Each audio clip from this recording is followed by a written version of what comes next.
السلام عليكم ورحمة الله وبركاته. إن الله وملائكته يصلون على النبي يا أيها الذين آمنوا صلوا عليه وسلموا تسليما.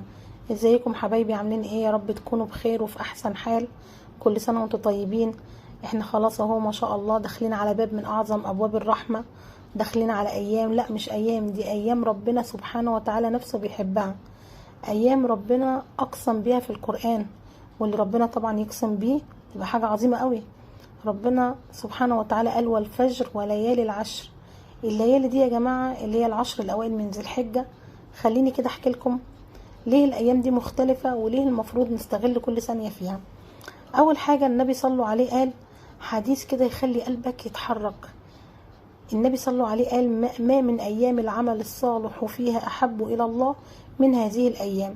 يعني ربنا بيحب الشغل الصالح في العشر الأوائل من ذي الحجة أكتر من أي أيام تانية.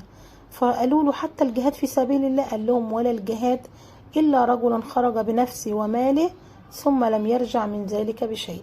يعني الأعمال اللي بنعملها في الأيام دي، لو صلاة، لو صيام، ذكر، صدقة، أو حتى بس نية صافية، نية صالحة، بتبقى أغلى عند ربنا من جهاد، إلا لو الواحد استشهد ومرجعش تاني.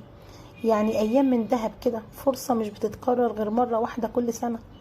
تعالوا كده نتأمل شوية. ربنا سبحانه وتعالى اختار الأيام دي علشان فيها يوم عرفة، اليوم اللي بيغفر فيه الذنوب سنة فاتت وسنة جاية. وفيها طبعا يوم النحر، أعظم يوم عند ربنا، اللي هو يوم العيد اللي بيقرب القلوب ويفرح الناس. وفيها الحج اللي هو الركن العظيم، ده اللي الناس بتسيب الدنيا وراها علشان بس تقول لبيك اللهم لبيك. أيام فيها كل حاجة عبادة ومغفرة وتقرب وعطاء ودعاء. حتى لو مش هتحجي تقدري تكسبي الثواب وكأنك وسط الحجاج. عارفة يا أختي، لو عرفتي إن في الأيام دي الحسنات بتتضاعف والسيئات بتتحاسب عليها أكتر، يبقى طبيعي نخاف على نفسنا ونلم نفسنا كده شوية ونبدأ نرجع لربنا سبحانه وتعالى. طب نعمل ايه من الأعمال ونركز عليها؟ أول حاجة يا جماعة النية، أهم حاجة إن أنا أنوي من دلوقتي إن أنا أستغل كل يوم. يعني الصيام مش لازم تصومي العشرة كلهم، بس لو تقدري يبقى خير وبركة، خصوصا يوم عرفة. الذكر يا جماعة إنك تقولي سبحان الله والحمد لله ولا إله إلا الله والله أكبر.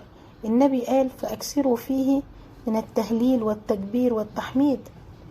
بعدين الصدقة حتى لو ب10 جنيه، 5 جنيه، جنيه، المهم النية والقلب. بعد كده قيام الليل، لو حتى ركعتين قبل الفجر وتقولي فيهم دعوة حلوة من قلبك، ربنا هيستجاب إن شاء الله. الدعاء يا جماعة افتحي قلبك وتكلمي مع ربنا، خصوصا وقت الفجر وبين الأذان والإقامة وبين الصلوات. وصلة الأرحام، صلة الأرحام يا جماعة، اتصلي بقرايبك، اسألي على حد يكون زعلان منك أو انت زعلانة منه. قراءة القرآن حتى لو صفحة كل يوم، المهم انك تتواصلي مع كلام ربنا. ونيجي بقى للاستغفار والتوبة، فرصة عظيمة جدا ان احنا نبدأ صفحة جديدة مع ربنا. بيغفر في الأيام دي غفران مش طبيعي، سبحان الله. بصوا يا جماعة، العشر الأوائل من ذي الحجة دي مش مجرد أيام وخلاص، دي منحة وهدية ربانية. ربنا سبحانه وتعالى بعتها لينا. كل يوم فيه كنز، سبحان الله، كل ساعة فيهم غنيمة. اوعي تسيبي الأيام دي أبدا تعدي من غير ما تعملي حاجة تقربك لربنا سبحانه وتعالى. اوعي تفكري ان الخير بعيد، هو قدامك وبين ايديكي. اعملي اللي تقدري عليه حتى لو حاجات بسيطة جدا، بس الأهم ان قلبك يكون حاضر ونفسك تبقى متشوقة لربنا سبحانه وتعالى.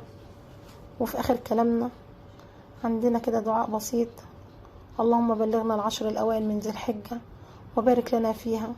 يا رب اجعلنا من الذين يذكروك فيها ومن الذين يتقبل منهم.